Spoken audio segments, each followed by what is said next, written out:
Feeling stressed, not sure what to do about it, no idea where to turn. Well, fear not, because you are not alone. I think most of the world is living in stress at the moment. And that is how we open this edition of the Coaching Hour. Hello, hello. We are into season 2. I'm Paul Rotherham, and it gives me great pleasure to welcome you to yet another edition. I'm coming to you from my kitchen in Benoni, as we now spread our wings a little and invite someone from the Cape to join us. I'm going to allow Marika to do all of the introductions. Mary is not with us today. She's otherwise engaged, but it's great to have you along for the ride, wherever it is that you're watching this, or even if you're just listening to it. It's fantastic to have you with us. Welcome to the Coaching Hour, and hello, Marika. Hi, Paul. It's nice to see you again. Yes, so we have today all the way from Cape Town, Warren Munitz in our presence today. He's an executive master coach, author and founder of Integrative Coaching. So thank you so much for joining us today, Warren. We look forward to your wisdom that you'll be sharing with us today. And as Paul said, we are all stressed. Everybody is suffering from this pandemic of stress and burnout at the moment.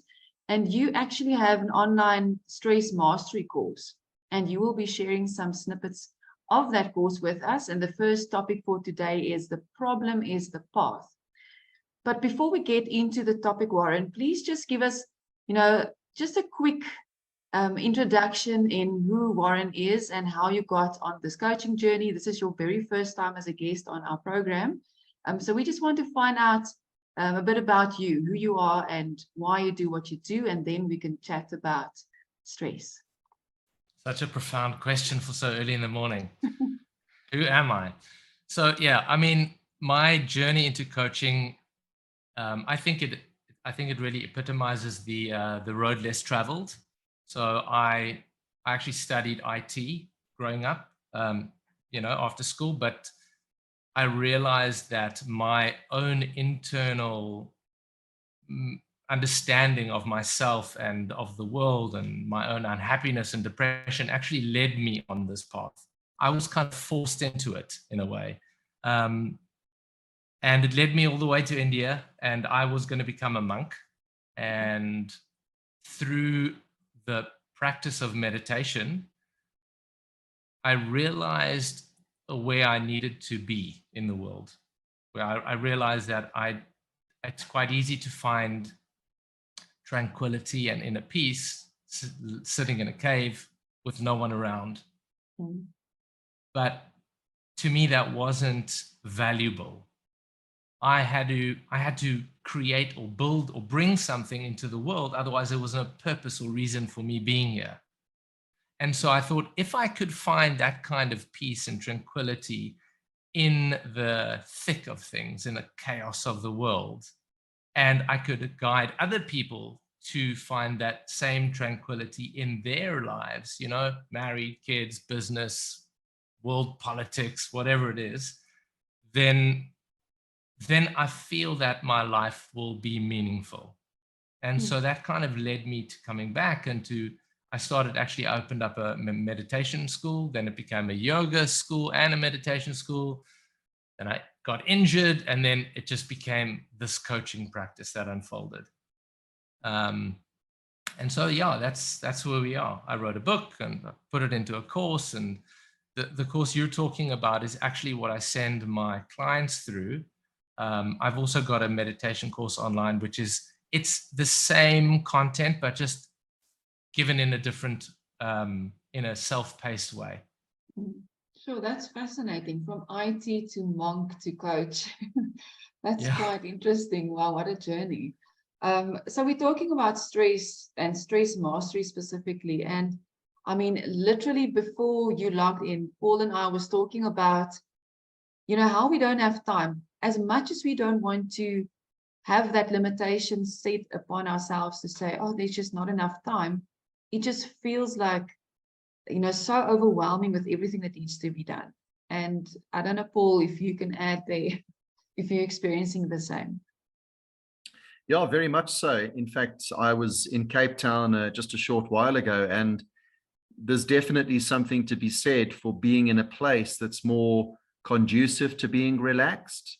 I think, unfortunately, though, we're all in a life where we don't necessarily have that choice. We can't step out into a space that relaxes us. We have to create that somehow from within.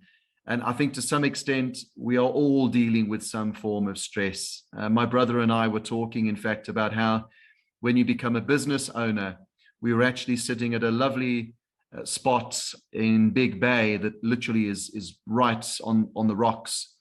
And a couple of guys came up. We were both there, my brother and I, sitting on our laptops. And a couple of guys came up. And as you do in the Cape, you get chatting because people are super friendly there. And they were there because they basically don't have work. And they'd actually taken some time out to reconnect with each other as friends and talk about where they were going with their lives. And they said they were sitting there looking at us on our laptops. And they said they were both really jealous that here we were, and what looked to them like two guys just chilling, looking out at the ocean, doing their work remotely on a laptop. They said, man, we want to do what you guys do. What is it that you do for business?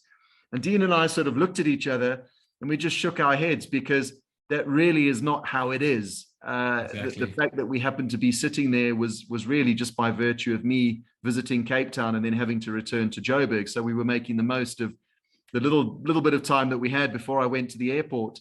So I think very often what you see is not reality. And I think we are all dealing with some form of stress, whether it's chasing the bottom line, battling with a relationship, trying to keep an employer happy. There's always something, I think, that's on our plate. And no matter how small that seems to people around us, for those of us who are carrying that plate, it can be a big deal. I look at children today, even I've got two teenagers. Well, my son's just turned 20. I look at how they carry stress and I think, man, I don't remember being that stressed when I was their age. Perhaps I was, I don't think so. So I think the world has changed where somehow we've all evolved to this point of stress. Yeah, I mean, the more access to stimulation we have, the more we have to be self-disciplined in choosing whether we expose ourselves to that and when we don't. So, you know, when we were young, when we were in our 20s, there was no internet. You didn't have a cell phone. So you didn't have access to social media and 8 billion people posting stories about everything that is available. And there was no such thing as doom scrolling. So you had more pockets of stillness or downtime where you went outside and there was just nothing to do, because you switched on the TV and you got the pattern, you got the TV pattern, there was nothing on. I mean, I remember sitting and watching that for like 10 minutes or sometimes when I was a kid, that was like 20 minutes before the cartoon started.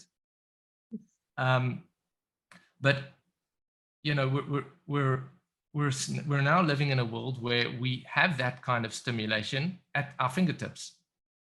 And so if you're a kid in a candy store without self-discipline and you eat everything, you're going to get sick. Mm. And so the question is, how disciplined are you to realize that it is your responsibility as an adult to choose what you put in?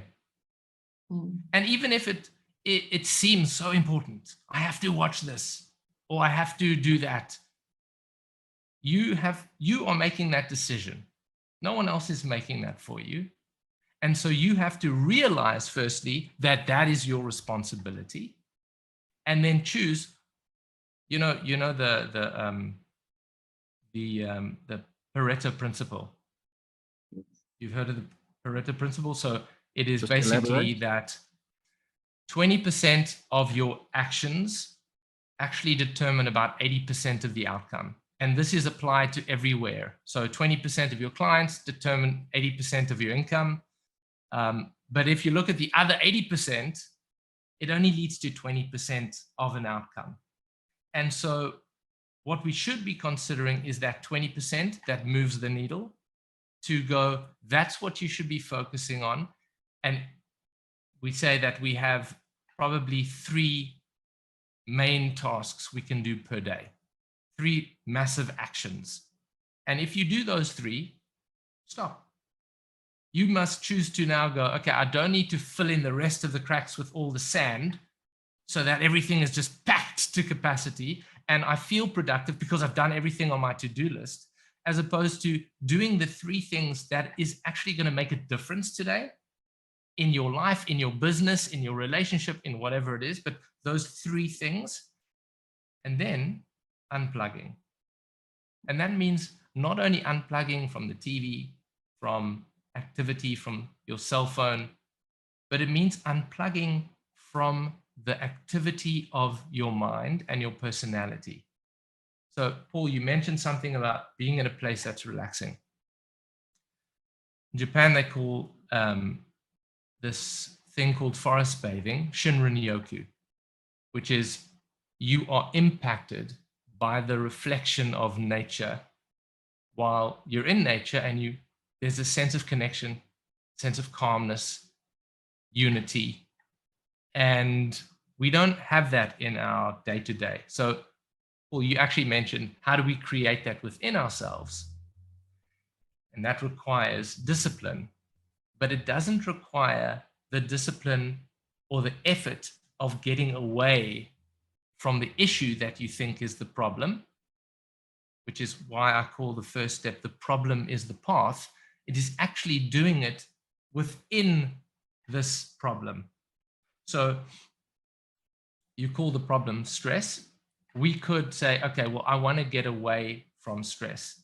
I want to escape. And so we escape into a TV program, or we escape into a holiday. We go for a holiday somewhere, or we escape into something else, some habit. But what happens if the problem that you're facing, the stress that you're facing, the reason why it's stressful is that it's actually giving you some kind of opportunity to inquire into, where you can begin to realize beliefs that you hold, which is why you're attached to this problem. It's only a problem because there's a belief that you hold that makes it a problem. Now, if you have an example, it's easy to use, but your belief that determines your view of the world and your view of yourself is maybe causing you to feel fear, or maybe causing you to feel shame.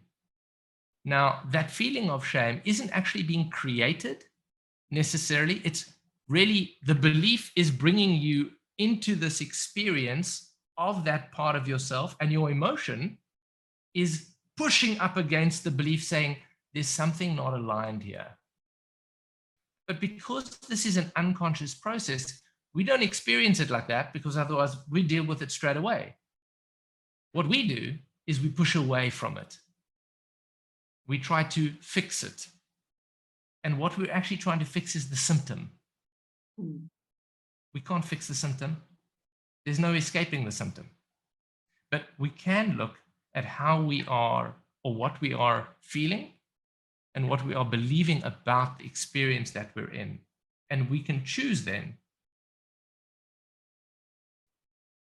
why am I thinking about, what's happening on the other side of the world? I understand that something is happening on the other side of the world, but can I do something about it here? Or can I focus on what I can choose to control, what I know I can control? Now, that is the same about, can I control what you're thinking? Paul, maybe you don't like me. And I think, oh my God, Paul doesn't like me. But I can't control that. I can't control if you like me. But I can control, and I can become aware that I have a thought that I want you to like me. And that causes me anxiety. So why do I want you to like me? And if I look deeper, maybe I have a sense of self-esteem problem. Maybe I look at myself and I don't believe in myself enough. But what that problem gives me is the mirror to reflect and to see within myself what's happening in the unconscious that is causing this machine to play out this way. My experience within myself and my thoughts and my perceptions. My wife has explained this, I think, in a way that's quite simple in some respects. And she says, whenever you have a question, just keep digging into that question and asking why. So exactly as you've explained now, Warren, yes. So sure, this person might not like me. Not necessarily why do they not like you, but why is it that it concerns me that they don't like me? And as you said, perhaps it's an issue that you have with not loving yourself as you should, or not feeling acknowledged, or not feeling worthy. But you just, with each question that you ask yourself, you kind of go deeper and deeper and deeper, which I think is getting pretty deep and philosophical. I think one of the aims of this program is to try and bring tips and advice that are, I don't want to use the word superficial because that suggests that they don't really have meaning, but sort of practical everyday advice for people who are stressed right now, who are in situations where they think, gosh, what do I do about this? And I was just thinking about how you were explaining different stresses and how very often, and I think you're spot on here, we've almost chosen to onboard that. We might have done it subconsciously, but there is a choice. And I'm going to talk about what's going on now, for instance, in the Middle East. I've had a number of people lately say to me, oh my goodness, have you heard this? Have you seen that? And to their surprise, having been in radio for years, I was kind of top of my game when it came to current affairs and politics and news.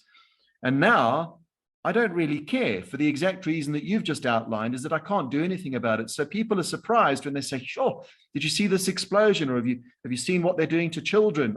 And I kind of go, well, no, because I've chosen not to involve myself with that for the very reasons that you've explained. But there are some things that unfortunately do form a part of my life. For instance, the chasing of money, which I think is probably a common scenario for anyone who is paying for anything in life anywhere in the world, where there seems to be at the moment, and I'm feeling this, Mareka, I don't know if you want to weigh in here, maybe even yourself, Warren.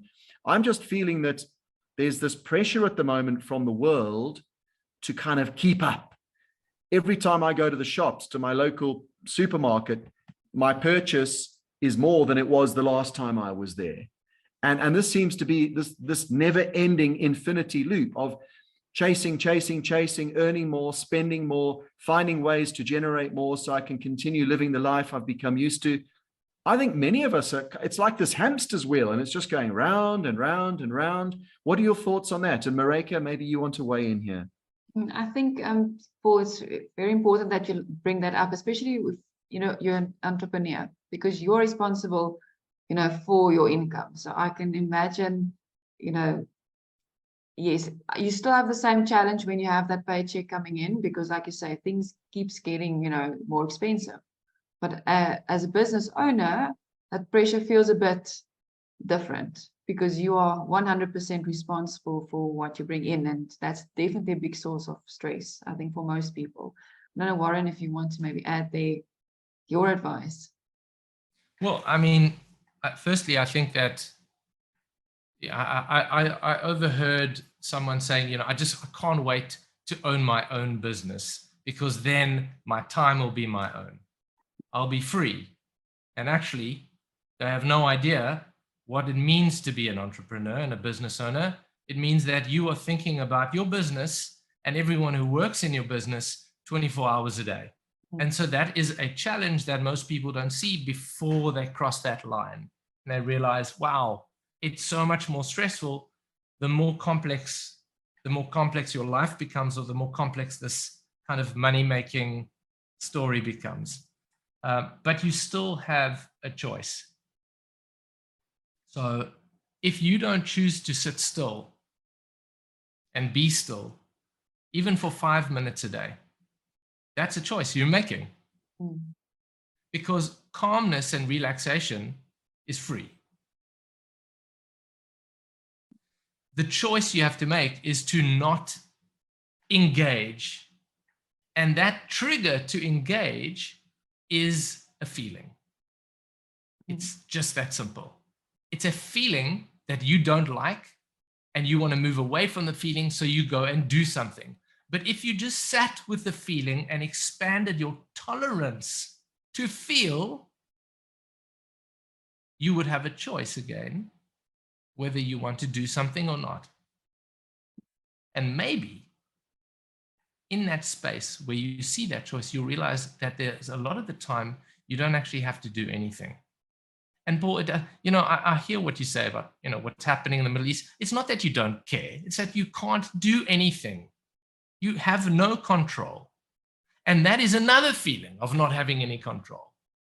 That's quite scary and vulnerable. And again, it's a feeling. And can you be comfortable? Can you learn how to be okay with what you're feeling? So that, in a sense, by letting go, you gain a semblance of control. You can make a choice. You make it sound so simple, Warren, and I guess it is. I think we overcomplicate it. And it's something that you've mentioned, to unplug. That's the one thing I've recently noticed, or I get questions from people, especially in corporate. They struggle to mentally switch off. Is there a way that, or a simple practice that they can use to get themselves in that calm? Like you say, calmness is free, yes. But how do they switch off that worry and the mental chatter and what they still need to do on their list? So let's use this example. You're in a swimming pool and you're jumping around and you're making waves. And you are asking me, and everyone asks this question, how do you stop the waves? This is now looking out over the ocean. You can't pat them flat. There's nothing to do. Look away. And the doing is the activity, right? The activity of the mind is the doing. So when someone asks, how do I do this? There's nothing to do. But what the doing takes us away from or distracts us from is what we're feeling. So if we think of the two functions of the mind, thinking and feeling.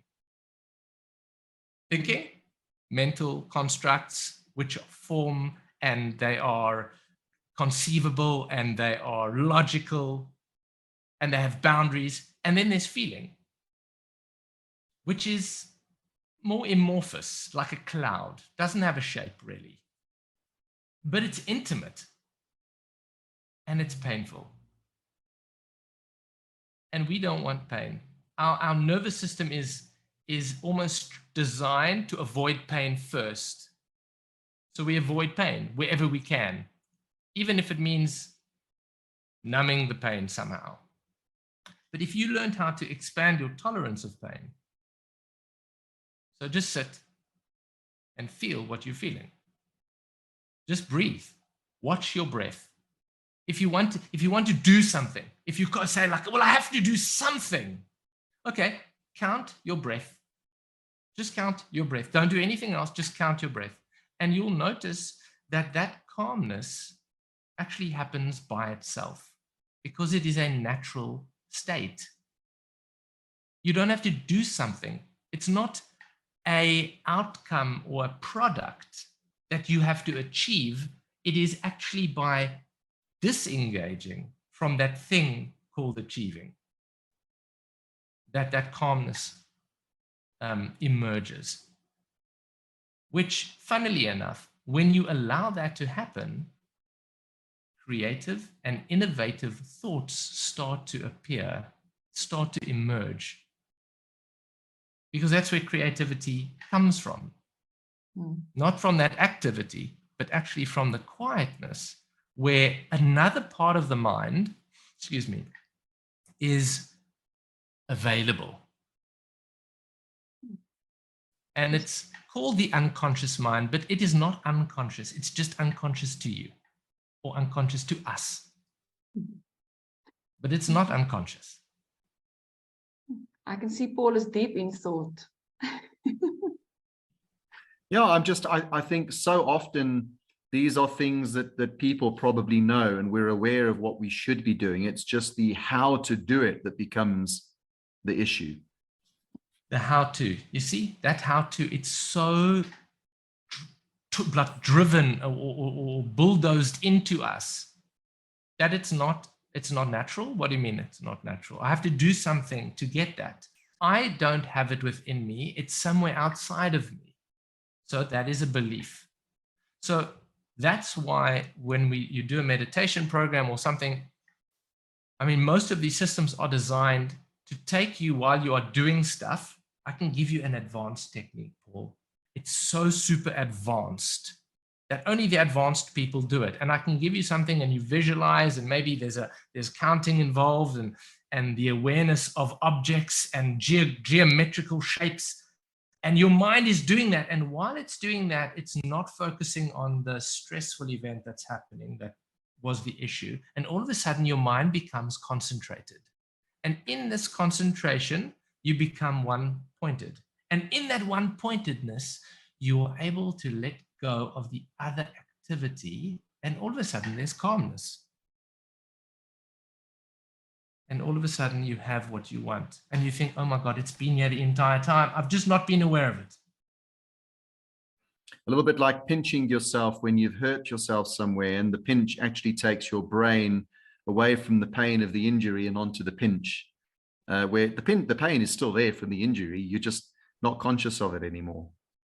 Yeah, something like that. But it's not quite the same. Oh, come on. It's simple, man.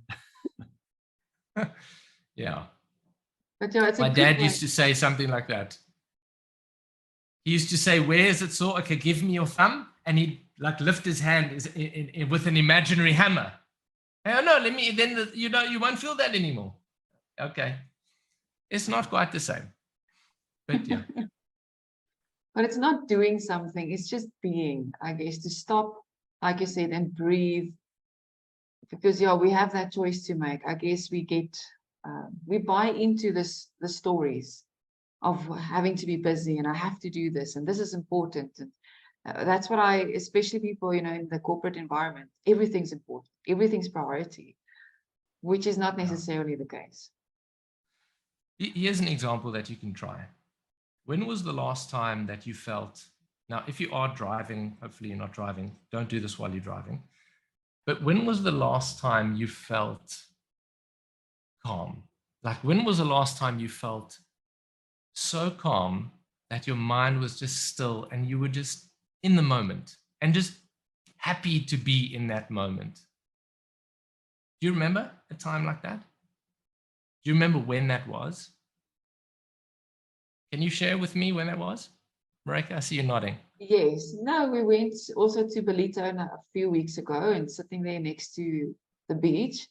But interestingly, as you're saying this, it's like you can feel that calmness again. Right. So for you, it was sitting at the beach. Now, what we could do is we could inquire into, why was the beach so calm for you? What was it? What were you looking at? What did you see? Yes. So was it the ripples on the waves? Sound of the waves, especially. So if you pictured that for a moment, just now, you're sitting down, you notice the waves, you hear the sounds, maybe you can even feel a cool breeze or the sun on your skin. And as you do that, you notice things that happen to your body. You begin to drop your shoulders. Your breathing becomes slower, maybe deeper, and you begin to feel calm. That calmness is here now. You're feeling it now. You're not in the past. But we used a mechanism, memory, to remind you, to connect you that it's possible. And for you, in that moment, you had distance. There was distance from what was stressing you because you let it go. What you were focused on was just the sublime moment, in this now. Should you be putting me to a skill. Here? Well, you see, this is a funny thing, Paul. It's a funny thing. Consciousness includes subconscious and unconsciousness. So when we start to relax, we actually move into different levels of consciousness, and we move into the sleep state every night. We move into the dream state every night when we go in and out of REM and deep sleep. So this is like a continuum that we are entering into And we can do it by choice as well. So when we do become relaxed, there might be a pattern of falling asleep when you become relaxed. But you don't have to fall asleep when you become relaxed.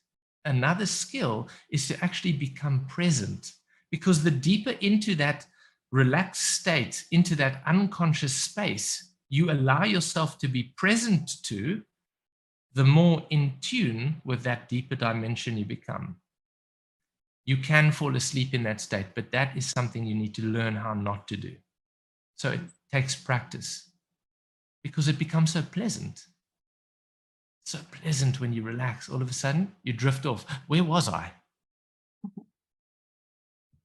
But again, you need to practice. It's a skill. Just like moving out of the unconscious into this conscious sense of I am is a skill. As a child, you fought valiantly to become a present person, an identity. It was challenging. Before, when you were from 0 to 3 years old, you didn't know you were a person. You had no concept of person. Over time, the interaction with your environment, you began to realize there's a separation between this body and those people. I am not mommy. And all of a sudden that causes you to experience a separateness, a separation from self or from being into this separate identity. Now, moving back into that being is the same challenge, but in reverse, with awareness. We've almost got it wrong, haven't we? As society, we've got it wrong. I don't know if we've got it wrong, because I don't think there's any way out of this. In order to grow as a society, we have to have this part of the mind, but we must learn to find balance between the two. It's not one or the other. If you had to remain unconscious, you wouldn't know if you were hungry. You wouldn't know if you were in danger. I think growth and this expansion into technology and our business and society and civilization, I think it is important. I think, though, we mustn't throw the baby out with the bathwater. We need to remember that where we come from, that this being that runs our body, that breathes for you, because Paul, you didn't know you were breathing until 2 seconds ago when I brought that to your attention. Or that your heart is beating, or that what you ate for breakfast is turning into neurons and cells throughout your body in billions and billions of different connections. You're not doing that. But you can trust that it's happening. And aligning with that part of yourself again is the skill that that's missing. And that is missing in our society for sure. Sure. I don't know how you're feeling, Marika. Are you feeling as relaxed as I am? I am. And I'm thinking, I can just imagine how powerful Warren's courses must be, because he's got this, this relaxing voice, and I feel very chilled. Yes.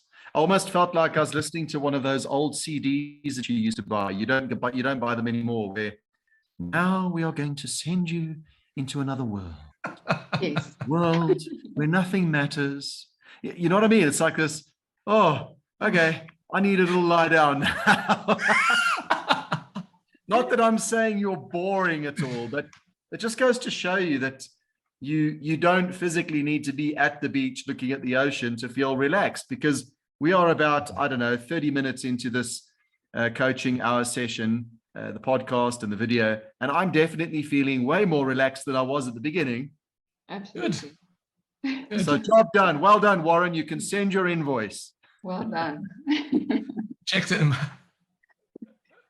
Thank you so much, Warren. I really enjoyed the session, and I look forward to your next session, which will be calming the conscious mind. And I'm sure it's going to be just as relaxing and interesting as this first session. And for anybody listening or watching this on YouTube and you would like to enroll on Warren's course, the link will be in the description. So thank you, Warren. I really enjoyed the session. Thank you so much for having me. It was great to meet you, Paul. Likewise. And have a great week. Thank you for your time, and we'll look forward to another 2 installments of the Coaching Hour with Warren Mareka. Thank you. Right. And as always, we appreciate you supporting this channel, brought to you in proud partnership with Coaches Network South Africa. I'm Paul Rotherham, and we look forward to your company in the next one. Cheers for now.